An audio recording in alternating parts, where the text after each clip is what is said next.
You're listening to 94.4 FM Salford City Radio, the Friday Sports Show.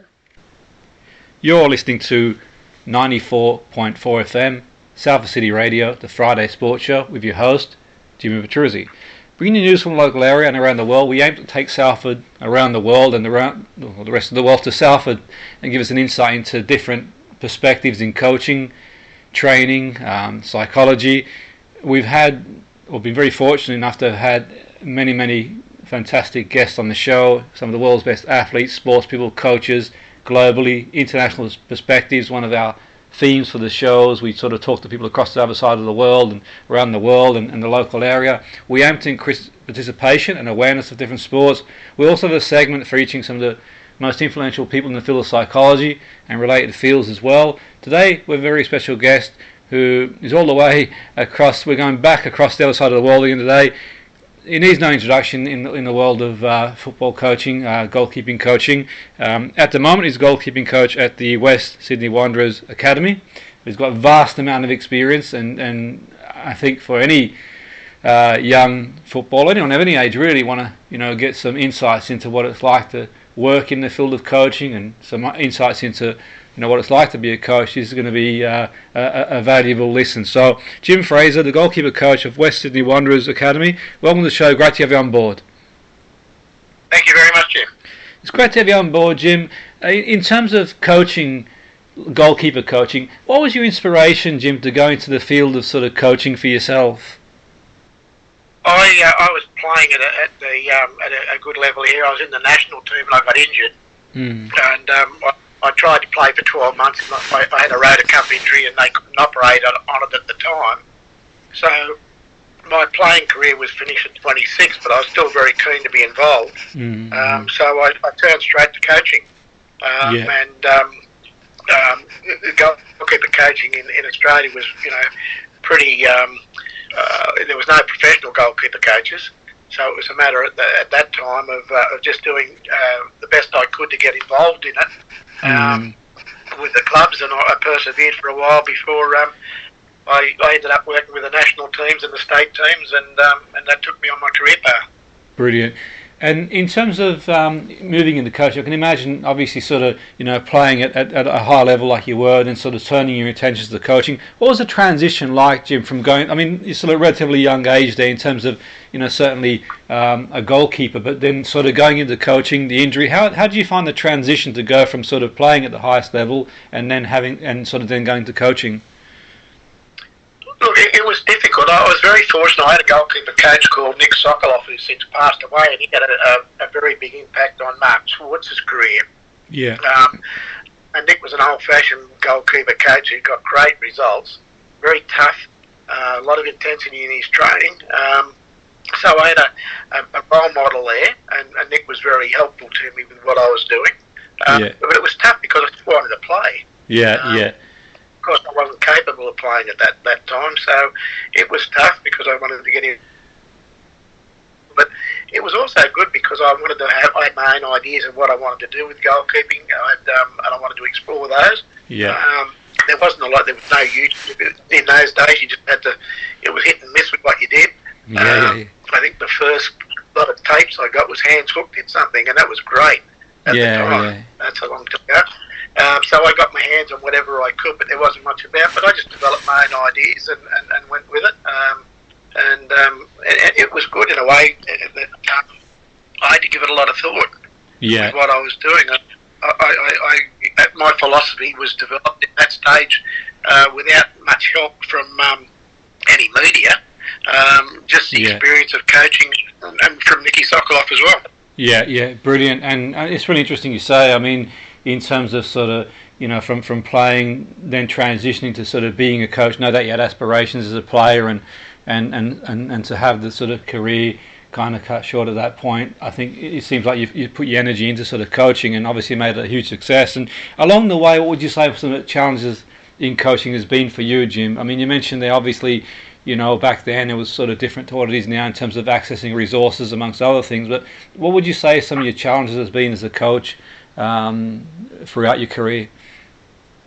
I think the lack of knowledge of coaches of the goalkeeping position was one of the biggest things, and it's still evident now. I think that there's a lack of understanding of just what the goalkeeping position's about. It was always, I'd just take the keepers down the other end of the park and do what you've got to do. And the time was limited, and if they saw you battering the goalkeeper coach and they couldn't stand up after the session, they thought you'd done a good job. So, it was all about intensity. I remember one coach said to me one day he wasn't happy with my session, and he was a pretty high-up technical director. He said, "I'm not happy with your session." I said, "Oh, yeah, what was the problem?" He said, "Not enough intensity." And I said, "Explain intensity." He said, "I want it harder and faster." I said, "You want me to teach the kids to make the same mistakes quicker, do you?" Yeah. That's a great point. That's a great, interesting point there, Jim. Absolutely. The quality is key, isn't it? Really, for keeping, for sure. And that's for any coach listening, I think that's a great takeaway in terms of sort of the quality of the session, for sure. Absolutely. And do you think, like in sort of your career, you've seen that change, Jim? So it's gone from maybe the traditional sort of line up 20 footballs and ping them at the keeper to sort of actually sort of stopping and working. Yeah. Look, there's been this transition. In some ways, it's been detrimental, I think, to the keeping position, because we went through this stage where it was all about playing out from the back with your feet. Yeah. And we had a lot of keepers who were great with their feet but couldn't catch. The problem is, look, it's the same with every coach. I don't care who you coach, what level, your time poor, you never get enough time. It's great if you can play out with your feet. And for an all-round keeper, you've got to be able to play with your feet. You've got to have an understanding of the defence and the tactics of the game. So that's all developed really well over the last 10, 15 years. But I think with the basic skills along the way.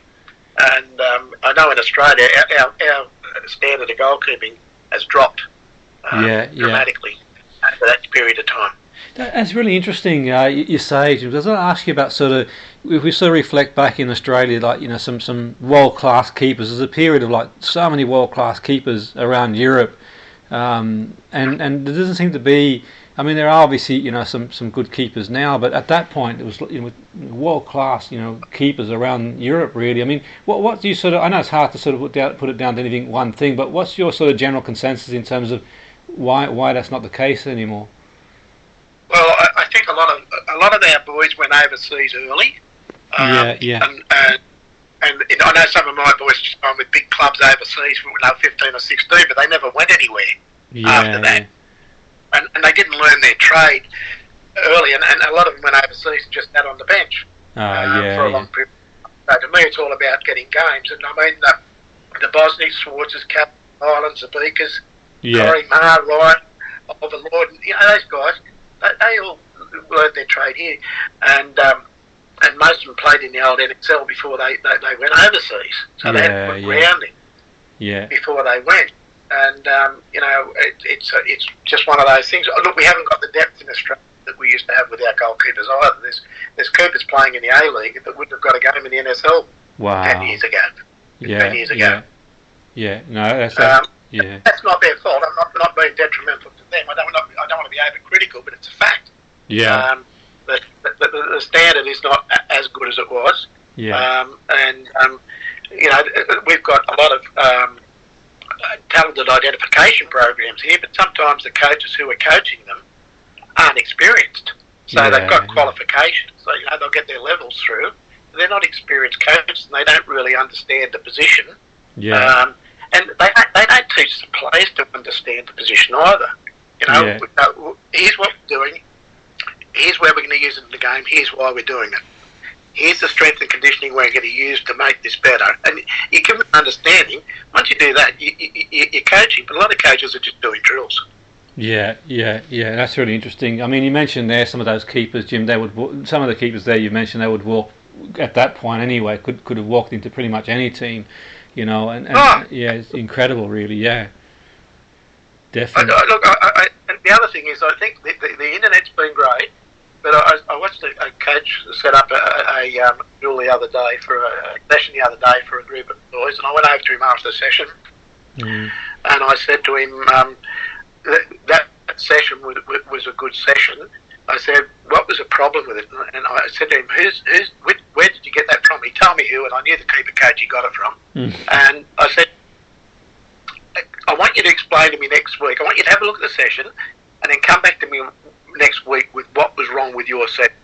And he came back and said, I can't see anything wrong with it. I said, that keeper coach never works with kids. He only works with professional goalkeepers. And kids are, and you're trying to apply that to 12-year-old kids. It doesn't work. So we look at things and we think, oh, that's great, but does it apply to the standard you're working at? Yeah, that's an interesting point you made. I think that's another great takeaway for coaches listening. And it's interesting you mentioned there about sort of the distribution and playing from the back with their feet. And it's almost like, Jim, where if one team does something, say you've got a Pep Guardiola decides that Man City he wants a keeper that can sort of play from the back type thing, then everyone sort of follows. But I think that's a really good point you've made there. Obviously, first and foremost, you've got to be able to save the ball and sort of catch the ball. And I suppose, do you think in terms of sort of learning those skills, it's important? I mean, the earlier you can sort of learn the technique and skills, the better for players. So to get a good solid foundation technically in terms of being a keeper, then you can build on that. Absolutely, and look, there's so much to do in such a little time we have, but we want to produce an all-round goalkeeper, so we want technical, tactical, physical, psychological, and body maintenance. And when you're coaching kids, especially, they go through growth spurts. They have hormones pumping in, all that sort of thing, while they're growing up, and development coaches have got to understand that, and kids are different. You've got to be able to. Some kids need a cuddle, some kids need a prodding, and you've got to do the right thing at the right time, and it's not an easy situation to do that. Absolutely. So you're trying to give them all that knowledge in a period of time. It's hard work. Yeah, absolutely. And in terms of sort of, you've been involved in a lot of with keepers, a lot of. I know that there's many highlights, Jim, along the way. And in terms of your own sort of career, what would you say some of the highlights have been? What are some things that sort of stick to mind, Jim, for you, sort of for your career? I mean, you could do a whole Netflix program on highlights, but just a bit of a show. What would you say? Look, all the qualification games for the 1974 World Cup when we qualified. 2 years before I got to play against both Banks and Yashin. I mean, wow. they were heroes of the one, and then you play against them, unbelievable. So those sort of things are great highlights. I was lucky. The short period of time I had in the national team was 5 years, but I mean it was just great to be around those. And the good thing about that is, somebody asked me the other day, would I rather play now with all the money that's in the game compared to what we got, which we got virtually nothing. But I've got about 10 friends that I speak to on a regular basis that I've had for 60 years that I played with. And that sort of thing, I think we've lost a lot of that situation now where we all used to get on the bus and sing all the way. Now they get on the bus and they got their earpods in. They don't talk to each other. The times. I don't think they're friends now. How are they going to be friends in 60 years? But on the field, you can see that. Absolutely, They don't fight for it. They haven't got that psychological thing. That 74 World Cup team, I mean, we're a group of Neville nobodies, and we all had 2 jobs. Wow. Worked through the day and then they go overnight. But, the attitude of the team when they were on the field, they die for each other. It was unbelievable. And they had all sorts of obstacles. We travelled all around the place, and we weren't used to the big crowds. We were in Iran, and there was 100,000 people there. Wow. At the game. We weren't used to that sort of thing. And we'd won 3-0 in Sydney. It used to be on aggregate in those days, and we were 2-0 down after 20 minutes, and we held on to 3-2 on aggregate. But that was the team spirit at the time, and that was that magic situation where we're all mates because we were just bonded together, Absolutely. So it was pretty magic. What was the standard like, Jim, to sort of play in sort of 74? I mean, interesting, like you mentioned there. I mean, obviously we sort of see. I mean, these days we've got TV. We can pretty much watch any league on TV. We're a lot more familiar with different players and leagues. But for you guys to to go there. Were you sort of familiar with the sort of players and the standard? I mean, what was it like to play at that sort of level in general? Look, it was tough, and look, a lot of the English teams used to come over here, and the club team would play against either New South Wales or Australia because we weren't strong enough to play. But I mean, I remember we played against Chelsea in New South Wales. I think we beat them 2-1, but everybody got carried away with it. But they were on a pre-season tour, and our blood and a lot of kids. Yeah. And that sort of thing. But I mean, you know, we were competitive. You know, I remember playing against Manchester City and Stoke and Birmingham.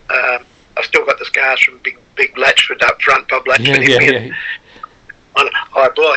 And it was funny because in those days we hit the goalkeeper with the ball and put him in the back of the net, it was a goal. And I went out very confident to hit him, and I landed about 3 metres away, and he picked me up and said, "You all right?" I said, "No." We got to play against them, but you know, we weren't near that standard. But you know, we were improving, and we had a lot of players that after the war who came out, and there was a big ethnic communities here, and nearly every ethnic community had a football team. And the standard was good, but it wasn't up to the English standard at the time. But it got better through the years. But our A-League is nowhere near the EPL at the moment. It's had a bit of a dip, I think, compared to what it was. We haven't got the depth, and that's the big thing. But it's hard for young players to get blooded because the coaches, of course, get sacked if they don't get the points. So you know, sometimes good players don't get blooded, and of course they don't get games, and you know they lose out. Yeah, absolutely.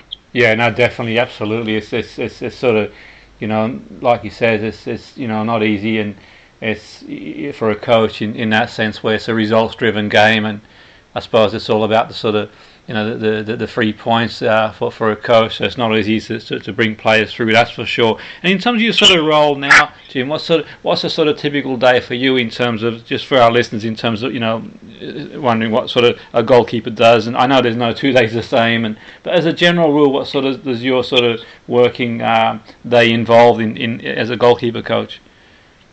Look, I do a lot of video analysis. I mean, my computer skills aren't like the boys that come through now because of my age. You know, I just come through that. So, I mean, a goalkeeper coach now at the top level in the A-League here, they have to log everything that happens. So the goalkeeper coach could say, "Oh, give me all the in-swinging corners from the left-hand side. You've got to have them logged and bring them up straight away." I can't do that, but I do a lot of analysis where I can identify problems and fix them, and that's time-consuming.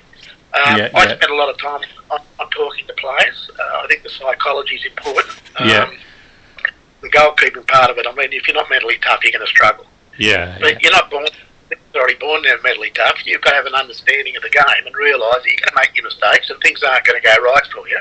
And coaches are going to be very aggressive towards you. So I had an example, it was last year actually, but where one of my keepers went out to take a high ball in the grand final.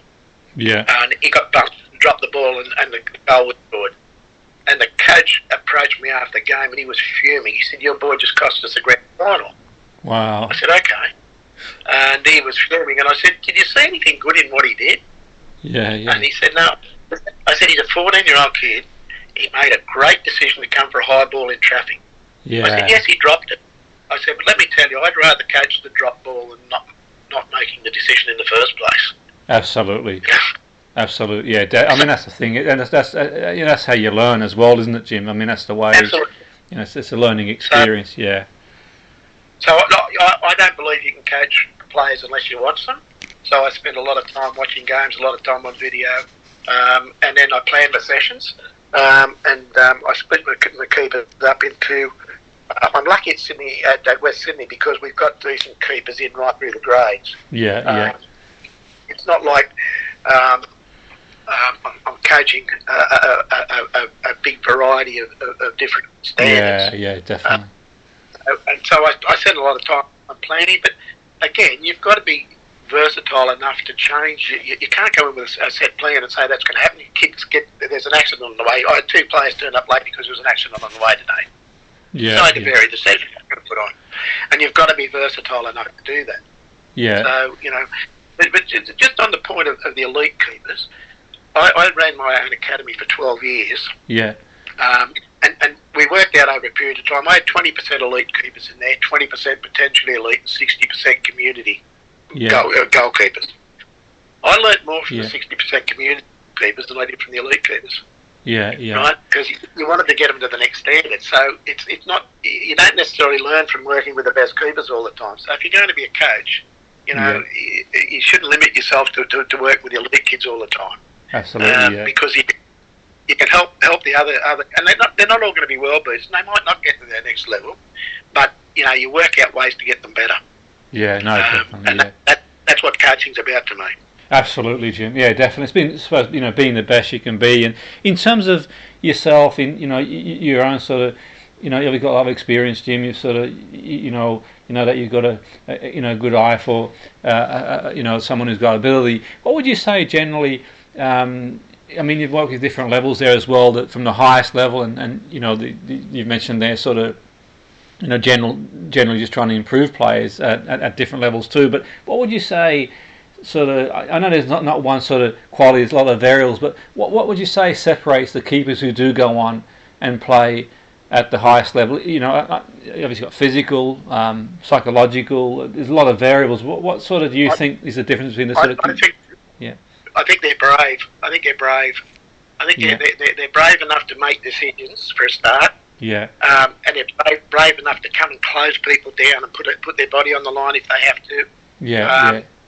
If they're not prepared to do that, it's very hard. They don't necessarily start off that way. Yeah.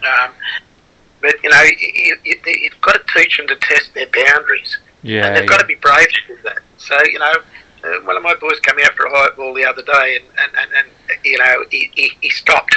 Yeah. And the kid's 6'4", and I said to him on the Tuesday, I don't talk to him after the game. I never do. Yeah. All the emotions take me out of it by the Monday or the Tuesday night, and then we talk about the game. Yeah. And I said to him, what? He said, I didn't believe I could get there. And I said, okay, but we've got to change that. Look at where you take the ball when it's uncontested here. Yeah. You can come out that day without any problems. So you've got to test your boundaries. I said, I'm never going to get cranky with you if you drop a high ball, if you come and you're testing yourself. Yeah. And I said, at your age, this is the time you've got to test yourself. Yeah. Because if you don't do it now, it's too late later on. Absolutely. So, and that gets back to the development. And I think, it's hard for coaches to understand that development area sometimes. Yeah. Because they get frustrated because they think the kids should be doing better. But it's part of their ego. And sometimes you've got to shelf your ego and look and say, all right, what happened there? Why did it happen? How can I fix it?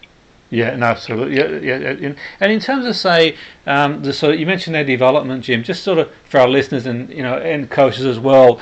For a keeper, you mentioned sort of training. Are there many components to training? Like do like plyometrics, weights, reaction drills, is it technical? I mean, how do you sort of combine all that in a session or throughout the week? Yeah, look, I had a gym at my academy, and we got all the weights and everything in, weight machines, and then I got rid of them all because the keepers bulked up and they got slower. Yeah. They bulked. Right, so if you look at Swartzy was, I think, 82 kilos, but he did an hour and a half at his core every day. Yeah. Strong man. Didn't weigh much, but he was a big, strong guy. Absolutely, and the other thing we did, we studied injuries, and the most prevalent injuries were backs and shoulders. Yeah. So I developed a program called Keeper Fit. And through that we incorporated a lot of our strength and conditioning into the sessions. And we use lighter medicine balls, we use bands, we use plyometrics, of course. Ply boxes, all of that sort of thing. You can use in training to develop the boys or the girls to make them fitter, faster, and stronger. And that's what it's all about. If you fit faster and stronger, you get confident. Absolutely, definitely. So they've got to be agile. Get their technique. Their basic technique is so important. If they get that right, then you can speed it up. You can introduce more intensity and all that sort of thing. And if they're strong and they're confident, away you go. Yeah, brilliant. That's a really interesting point there, Jim. I think that's sort of really interesting in terms of. I know obviously there's a lot more to it than that, but I think that's certainly sort of signposts. Any sort of coach listening, sort of wondering about sort of player development and the agility and sort of the demands really of the game really sort of as well. And just in terms of say, one of the sort of questions I generally ask the guests on the show is because it's hard to give anyone advice who's sort of starting out. We're all on our own journey. So one way we sort of frame the question is, what would you say to younger self? And what would you say, Jim, to sort of a younger self sort of starting out in the game? If you sort of could reach out to yourself as a 17, 18-year-old getting in the game, what are some things, there's probably no better person to ask than yourself with all the experience you've got and that sort of stuff. What would you sort of say to younger self, going in the game of football? Any sort of tips you'd give yourself? Try to be realistic with what you want. Set regular goals. Yeah. Try and analyse the keeper coach so you know the difference between getting trained and getting coached, and get as much game time as you can. Yeah. So we've got keepers here who will sit on the bench at a prestigious club as a number 2 rather than play at a lower level as a number 1. Yeah. And that drives me crazy because, or they'll play in a great team and they get no work. And if they're getting no work, they're not learning. Absolutely. I went from second grade to the national team in 18 months because I played with a team that was an older team in the first division in the old New South Wales comp, and they were an older team, and I got plenty of work. And because I got plenty of work, got plenty of write-ups, and plenty of experience, and I went into the national team. Absolutely. So, you don't necessarily have to play with the best team. Play with a team and get plenty of work and as much game time as you can. No, that's brilliant. And just in terms of yourself, Jim, the question I sort of mean to ask in terms of say the national team. I mean, at what point did you sort of think to yourself, I can get into the national team? I mean, was there a point where you thought you sort of began to believe that, or did you always have in mind, I'm going to sort of set this target and get into the national team? Oh, look, I always wanted to play there, but we had so many good goalkeepers. Yeah. It was tough. In fact, I sat on the bench for probably 30 times for Ronnie Corrie because he was better than me. Yeah. And that was tough. But, my height went against me because I'm only 5'8.5" in the old language. But I had a good vertical jump and I had good eye-hand coordination and I could read the game, so I had some advantages. Yeah. But, Rally Rassi came to St George and he got rid of me straight away because I was too small. But 18 months later he picked the national team because I was playing well. So your careers might have ups and downs and you can have your disappointments. And if you really want to get there, you've got to weather those and get on with it. It's not easy. Yeah, but, absolutely, definitely. You're not going to have a free ride, but you've got to persevere. But keep yourself as fit so you don't get injured. Be realistic with your goal setting. So, I think goal setting is one of those things where unfortunately we've got an industry where people say, "Oh, you can do anything you want to do." And people believe it's not possible to do it. I always wanted to run 100 metres in 10 seconds. Yeah. I was always the fastest player in the team over 30 metres and the slowest over 100. Yeah. You've got to be realistic. Absolutely, great point, Jim. Short, medium, and long-term goals, and their short-term goals, is really their long-term goals. Absolutely, right? And they've got to change those as they go, so they've got to get an understanding of the development themselves.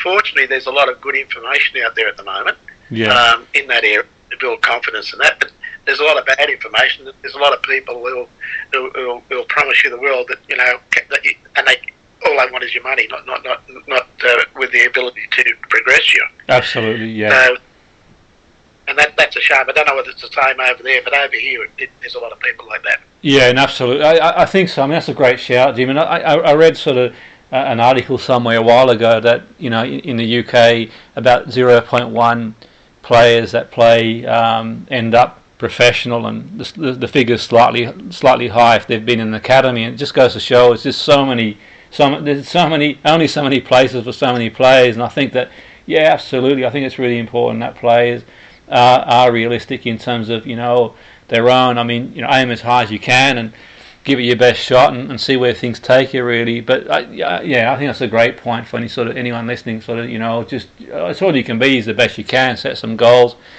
and see where. But some of the parents are as bad. We had a guy left the academy a while ago because we wanted to play him as a right back.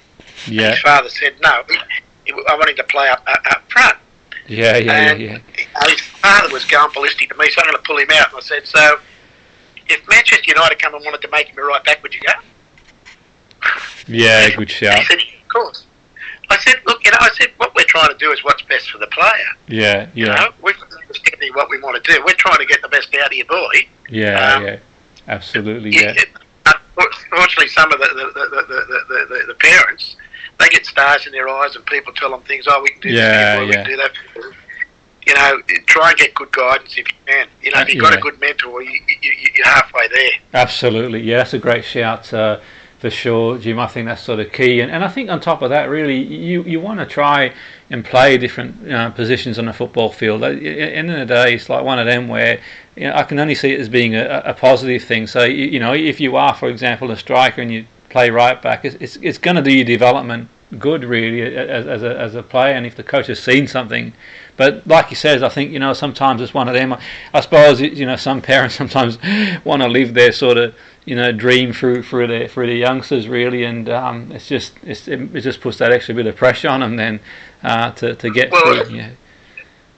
It's total football now. I mean, if you've got your all-round skills and you can swap positions, you become more valuable. Absolutely, you don't want to be limiting yourself to a position necessarily. Yeah. I mean, if you're versatile and you've got a situation where you're good with your left foot, you can play different positions on the field, you've got more chance of making it because even if you only become a squad player to start with, they'll pick you. Absolutely. Because of that versatility. Absolutely, and there's the other thing too in terms of development, Jim. In terms of sort of, if you're a striker, for example, and you're sort of having to play at the back, or you get into the mind of what a defender would do, and as well, and it's not going to do, it's not going to do anyone any harm to do that. And so, like you said, that sort of total football is, getting out there and being a footballer. I suppose sort of, in terms of going forward, Jim, sort of, I know you obviously achieved a lot in the game. What's your sort of vision? Just more of the same, just keep going, and obviously you got your own goals and the great work you're doing now at the Wanderers. But what in terms of yourself, is it just more of the same? Sort of just keep going. Yeah, look. I like a bit of a challenge. I went over to the Philippines a few years ago. I was head coach of their Olympic team and their under-21s and under-19 teams over a 2-year period. So I like to challenge myself with different things from time to time. But I'm pretty set with the development I'm doing at the moment at the Wanderers. I'm going to be involved with the Philippines women's team. They've qualified for the World Cup, so I'm going to do some work with them. Keep an eye. I'm always looking for new challenges. Yeah. It keeps your interest up, and I still like to do courses as well. And one of the things I say to coaches, young coaches who go to do the courses, I sit there sometimes and I think, gee, that's a load of rubbish. But then I put down, well, that's a load of rubbish, and then I think, why is it a load of rubbish, and what could I do better? So even if you go on a course you don't agree with, you always learn something from it. Absolutely. I've never been on a course yet where I've learned something. Yeah, absolutely. And even to take one thing away from it as well. Don't write off somebody else's views. I mean, I'm on a coaches forum at the moment, and we've got people on there, and sometimes they write war and peace on things, and I think, my God, that's a lot of information. And sometimes if you took all the acronyms out of it, the superlatives, there's not much left. I think that sometimes there's an oversupply of information. But if I actually sat down the other day and I thought, gee, that's too much information. But when I went down, and I noticed points, there was a lot of good points in what they said. You can't get all that information to players because they can't take it. Absolutely, I sit in a team talk sometimes at half time, and the amount of information that's given to players at half time confuses them. Absolutely. When I was over in the Philippines, we were playing against North Korea in an Olympic game, and we had a boy who'd learned his football in Holland, and he came to me 5 minutes before the match, and he was panicking. He said, "You haven't given me any instruction." I said, "No." He said, "What do you want me to do?" I said, "Son, you're a natural number 10. Go and play your game. Just go out and enjoy yourself." And he came back to the match and he had a blinder. He was so good. He said to me, "I enjoyed that so much." And I said, "Why is that?" He said, he said, I just get confused with all the information I'm given sometimes. Yeah, exactly. Yeah, for sure. I think that's a great point too. Sort of going out there and sort of enjoying the game for sure, definitely. And I suppose it's sort of one of them as well, Jim. With technology, the game's obviously changed. Sports science and many different things that have been brought in the game, like analysis and that. And I think it's obviously useful, but I suppose it depends on how much it's used. I think, and I think certainly it can be overdone. I don't know what your thoughts are, Jim, in terms of sometimes we can it can be like overanalyzed, sort of over sports science, and just get out there and play and enjoy it. Yeah, I remember when we were over in the Philippines, we took a young sports scientist over, and he said, "No, you can't train tomorrow." And I said, "Why not?" And he said, "No, too much load." Yeah. And I said, "Mate, go and load yourself into the van. Let me decide whether we're training tomorrow." Yeah. I mean, and look, I changed the training round so the load wasn't as heavy. Yeah. But I would have done that anyway. Absolutely. And I think it's valuable because it lessens injuries. There's some great sports science. Oh, so 100%. Yeah, definitely. I mean, I'm very close with Craig Duncan. I don't know whether you've come across Craig at all. Oh, I heard of him. Yeah. I don't know him, but I've heard. Yeah. I work very closely with him, and he's an ex-goalkeeper, and he's absolutely brilliant with what he does. So, I take a lot of advice off him. But, as a coach, you've still got to make your mind up with what's right and what's wrong. Yeah. And, it can get to the point where there's so many different people competing for your time and wanting to give you information that, as a coach, you've got to make up your mind what's suitable and what's not. Absolutely, yeah, definitely. That's the thing. I suppose that's sort of for anyone listening, any young or coach of any age really listening, and that's the sort of key. I suppose what you got to do is just you make a decision, Jim, and you back yourself, and go from there. Really, it's like you said there. You sort of you've made a call based on your experience, and you've got to sort of run with it. Really, I think there's some great people out there in analysis and sort of sports science and everything else really. But ultimately, in the end, it's about the player going out there and performing to their best. Absolutely. Really, yeah. And that's like Ange Postecoglou is a good example of that. Yeah.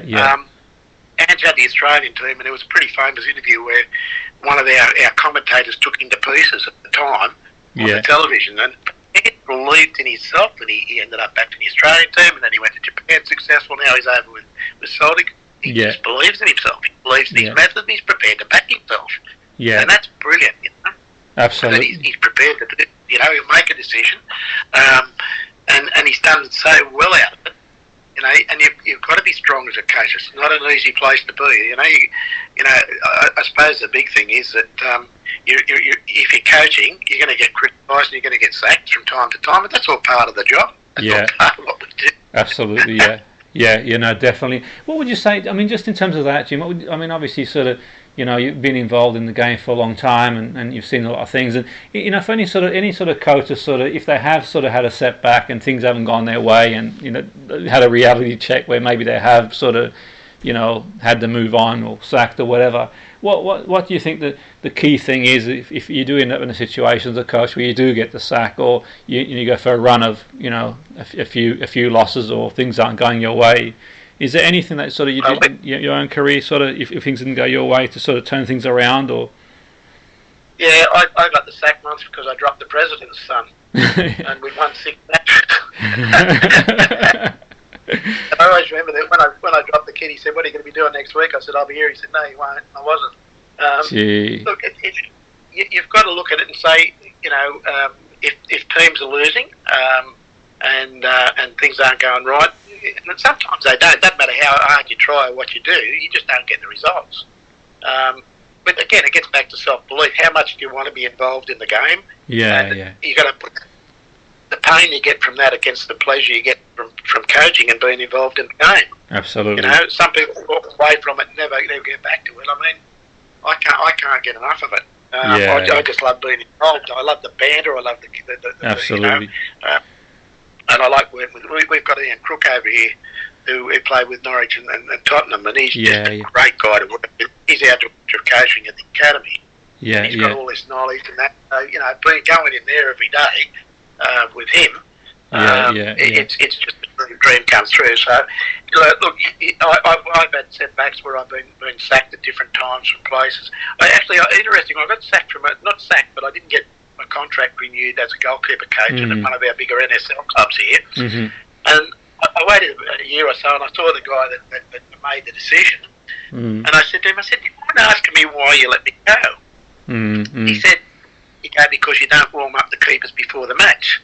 And we're talking about keepers 13 to 18. I said, do you realise why I do that? And he said, no. I said, look, we've got 2 goalkeepers from each team. I said, they warm each other up. And I said, it's good for them to be out in the park doing that in front of people. And I said, the other thing is, if I warm them up, I get to see half of each match. So I'm not watching the play. How can I coach them if I don't watch them? Yeah, absolutely. So, I was watching, from 13s to 18s, one game after the other. So I know, as far as I'm concerned, I need to watch them. Yeah, so, definitely. I got sacked for that reason. But I believe in what I do is I need to watch them. I take statistics on the games. I watched it at the time. And, by watching it, I plan the sessions for the next week and where I'm going and what stage the players are at. Yeah, no, definitely. It's interesting you say, Jim, so you sort of, in watching the games, in terms of, just for any sort of coaches listening and for myself really as well, I suppose, I'm just interested, so what are sort of things that you sort of, look out for when you're watching a game in terms of the keepers? Is it just mainly technique, or do you look at the physical side of things, or in the psychological? Definitely. Look, decision making is a big thing that I watch for. I watch for their positioning. How far up they play, how confident they are on the ball. How they understand the tactics we're playing, and do they see things, or are they trying to play safe? A lot of players will play the ball out to the nearest player. When there's somebody 30 metres up the park, they can play it and get a quick transition. And they've got to be brave enough. So I'm looking at all those sort of things. It's pretty complex, but I do a sheet on every keeper. I work out every time if they take a goal kick, where they place it, whether it's playable when the ball gets there, and we keep possession. So at the end of the game, I might be able to say to them, you had 24 goal kicks there, but we only kept possession 3 times. So that's something we have to work on. So and then we can see where the problem areas are. Brilliant. That's interesting. Yeah. So looking at that, and what about sort of set pieces, Jim? Do you sort of like keep an eye on them on set pieces in terms of their sort of position? Absolutely. Again, we had a situation on the weekend where one of my goalkeepers set up a wall, and the ball was 35 metres out, and I said, well, you would have been better off not to put a wall in. And I said, we got 3 people to mark up, and you could have had a look at the ball. You've got to back yourself 35 metres. If you can't back yourself 35 metres, you shouldn't be playing at this level. Yeah, that's interesting you say, because I always thought that too, Jim, in terms of the wall. that's really interesting that you sort of, you've mentioned that, something I've always thought about myself, really, in terms of putting a wall there. Well, why do you? What are your thoughts on that? Why do they sort of bother with a wall at that sort of, 35, 40 foot? Why do you think some teams? Is there any sort of, reason for putting it in there, or the wall there, or would you just run without the wall at that sort of, from that distance? Look, I would myself. I'd like to see the ball. And look, the ball's a lot different from when I played. I'm going to be fair here. It moves a lot more. Much easier to catch, but they can certainly bend the ball a lot, and they can dip it a lot more than they used to. But I want to see it. I want to see the ball early. I want to pick it off the boot. And often they put the walls up and they're obscured. We put 4 on the wall and they put another 3. So they've got 7 players. Absolutely. And then their 3 players are moving, and you'll see keepers set up a wall, and then they'll pinch 3 metres on it. The referee moves it back another 3 metres, and the wall's not covering it all. It's just hilarious. So we spent a bit of time on building walls, and where you need them and how many people you need in the wall. And even on corners, I do a thing that is I think is really important. That I rate the first 3 levels of the goalkeepers in Australia, the level 1, 2 and 3 courses, and one of the first things I did was I put in what I call a component sheet. So what I do is I break techniques down. So if somebody's taking a corner, for instance, I'll say to the keepers when I got them in, okay, what happens? The whistle's gone, we've got a corner. What happens? And, and it's always, they're not quite sure. And I said, look, check the weather. Is the wind and the sun a problem? You've got to know your formation. You're playing man-to-man marking. You're playing zonal. Set up. Is the player coming from the they're going to swing it in or left foot swing it out? You've got to make your decision. Can you come for the ball? Can you not come for the ball? And then when you get the ball, are you going to hold the ball and slow the play down, or are you going to make a quick transition, or even on the way out, what technique am I going to use? Am I going to hold it, or am I going to punch it? Okay, so you've got all those components. But if you're going to coach corners, you can break. If you can watch the game and say, these are the areas where they've got the problem. You can break that component down. It might only be two areas of the component that you need to coach. You don't have to coach a broad spectrum. No, definitely interesting. And you mentioned there sort of, catch it or punch it, Jim. What are your thoughts on that, really? I mean, sort of in terms of, preferably if the keeper sort of catches it, great. But what are your thoughts on sort of coming out and sort of punching the ball, Jim? If they swing it, cross in and there's bodies in the box, and what's your take on punching or catching the ball? If you can't get out and you've got to punch it hard and high if you can, then you've got a chance to reset. You've got a chance to reset. But I watched. There was a video a while ago. I'm getting dating myself there, but a thing I watched the other day on the greatest saves. And a lot of the greatest saves were made because the keeper didn't hold the ball in the first place. They had to make a second save, which was brilliant. If they held the ball in the first place. So we've got a situation where there's a lot of keepers just don't catch. They just punch balls away and it goes back into play. And they get a second chance. Now, deflecting's an art. If you can deflect the ball wide, but we spend a lot of time on that. Play it there, don't play it back into play if you can. Sometimes you just got to play it back into play. You just got to get something on it. But there's too many balls that are played back into play that could be deflected dead, and then you defend the corner. Definitely. Yeah, and that's interesting, Jim. Because I sort of I'm interested in your take on that, because you sort of sometimes, obviously it's easy sort of watching the game from my perspective, but sometimes I think, well, why is he sort of, or she even sort of punch there where you could sort of you can actually catch the ball, and is it something sort of come through in sort of coaching in general, Jim? Maybe that's sort of they've taken it. Look, I think that. I always say to the players, if you're in doubt, if you don't think you can catch it, punch it. But make sure you punch it properly, but you should be taught to punch it properly too. Absolutely, yeah. There's a technique to punching it where you can punch the ball, and you should be strong with either arm. I mean, we've got too many one-sided goalkeepers where they're very good on their right side, and then on natural side, they struggle. That shouldn't happen. If somebody's weak on one side, you work it twice as much on that side to make it better, so they're a good all-round keeper. You can't be one side of game. It doesn't work. So if they're going to punch with the left hand, they've got to be able to punch with their left hand, and they've got to have the techniques to do it. One-handed punch, two-handed punching, target, four-wing punch. Get something on it, and it's not a hard technique to teach, but it's time-consuming. Right? Interesting. It's all about time. It's all about time. But you see some keepers come out and they go to punch the ball, and you think you're hailing the cab. They've got no idea what they're doing.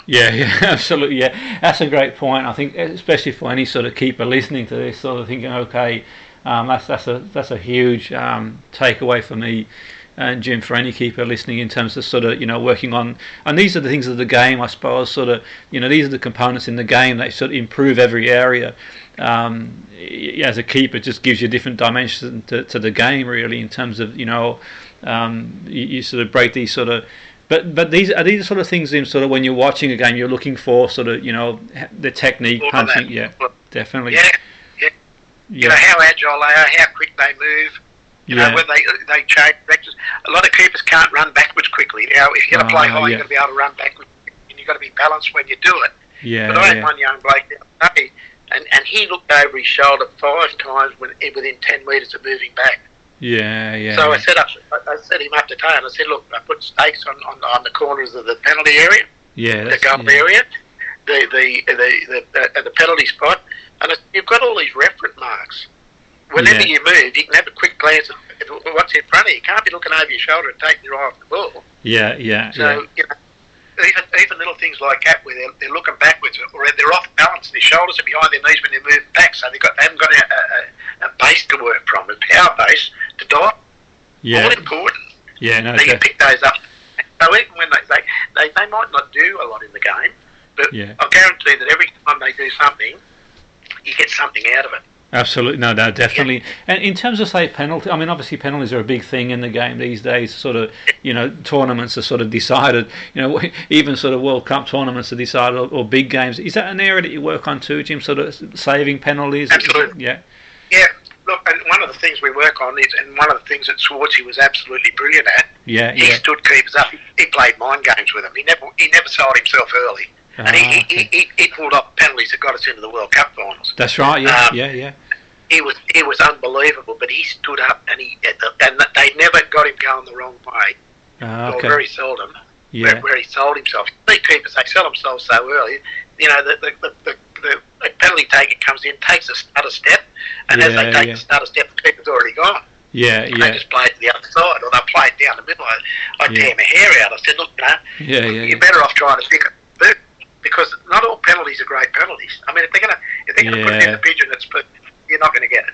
Yeah, right? Absolutely. Yeah, definitely. Yeah. If you pick it off the boot, I had great success with penalties, but in those days we had no TV, so I used to ring round the morning after the games, and I'd find out if somebody took a penalty in the game, where they put it, what side they put it, what height they put it. Mm-hmm. So I gathered all the information. Bit harder now because you can move the ball around and it's an unbelievable penalty take. Yeah, but, when you come through the grades, you can put pressure on the penalty taker just by standing up. Yeah. And they panic when you do that. Yeah. So that's the sort of like a psychological advantage in trying to get that psychological advantage. Yes, so standing up and putting the pressure back on them. And I suppose, like you said, Jim, I suppose there's going to be certain penalties where you just got to hold your hands up. They've hit it well, pick the spot, and it is what it is. Yeah, definitely. But just sometimes you cop a goal and it's a great goal, and you think, well, I couldn't have done anything about that, or I did the best I could. They're just good goals, and the same with penalties. Sometimes they're just good penalties, and you can't do anything about it. Yeah, no, absolutely, yeah, definitely. And it's from a psychological point of view, that's sort of part, like in terms of the penalty, that's part of the game, sort of, standing up and sort of not giving anything away and sort of delaying, not moving one way or the other, and sort of putting the pressure back on the penalty taker to obviously hit a world-class penalty. Anything less than that's going to get saved, I suppose. Well, you've got a better chance of saving it. It's still you've got a higher percentage of saving if you do it this way, I feel. Yeah, than if you just pick a side. People pick a side and they get lucky and they say that's a great save. Yeah, they pick a save once in every 4 maybe. Yeah, definitely. The percentage might be better with the saves. Yeah, no, definitely. Yeah, because exactly. Because now you've got like the game analysis. The game analysis will sort of see where it plays and then hit, take the penalty and that sort of stuff. And the keeper might sort of gamble and sort of go one way or the other type thing. And like you said, it's law of averages. If they sort of they're going to sort of save, here and there. But yeah, it's really interesting you say. And in terms of that, I think that's an important thing for keepers to take on board. And I think that's the same. That's sort of going back to the analysis. Sometimes we can get sort of carried away with analysis in terms of like watching a player take a penalty where the next game they might take a penalty and just hit it on, in the other corner or drill it and I mean one thing that just time's getting the best of us is just flying by, Jim, and just one thing I was going to ask, what about in the penalty team when you sort of see when the penalty taker sort of smashes it down the middle type thing and the keeper dives? I mean, what's your take on it? That drives me crazy. Yeah, when they do that. I remember Dwight York did it when he was over playing with us at Sydney FC when I was coaching there. And, we were playing against Adelaide. And he just chipped it up, and the goalkeeper had already left. And I thought, as a goalkeeper, that would be so humiliating for that to happen. Yeah. Yorkie had the big smile on his face, and it was a great penalty. But from the keeper's point of view, if he stood up, it would hit him in the head. Absolutely. When it goes well, it looks good for the penalty taker. But I've sort of seen the other side of it too. I think there was a phase, wasn't there, where certain players were sort of doing that. It's where they were sort of, I forget what it's called now, but just trying to chip it through the middle. But then some of them were getting caught out where it just when it goes wrong, it just looks horrendous. To be fair. Well, can you imagine being a coach and the player did that? You'd be, you wouldn't be happy with them. Oh, absolutely. No, definitely. Yeah, absolutely. That's for sure. Just sort of, it's one of them, isn't it? I suppose all you can do is, pick your corner and get the technique right and see what happens. All you can do, really. But definitely from a penalty taker perspective, really, I think sometimes I overcook it, Jim. Penalty takers, it's kind of like, Yeah, of course. the odds are in your favour. You hit it well, you're likely to score, and if the keeper saves it, then there's not a great deal you can do if they guess the right way or whatever, really. But there's nothing worse, I suppose, than, like you said, if you underperform. But it's been great speaking to you, Jim. It's just gone so quick. It's just really generous of you to sort of give us your time, and it's been fascinating for me, and no doubt for the listeners. I'll sort of really have taken a lot away from that. So thanks for joining us on the show, Jim. Been great speaking to you. Okay, thank you very much. Brilliant. That was Jim Fraser, goalkeeper coach at the moment for Western Sydney Wanderers Academy, joining us on the Friday Sports Show, 94.4 FM, the Friday Sports Show with your host, Jimmy Petruzzi.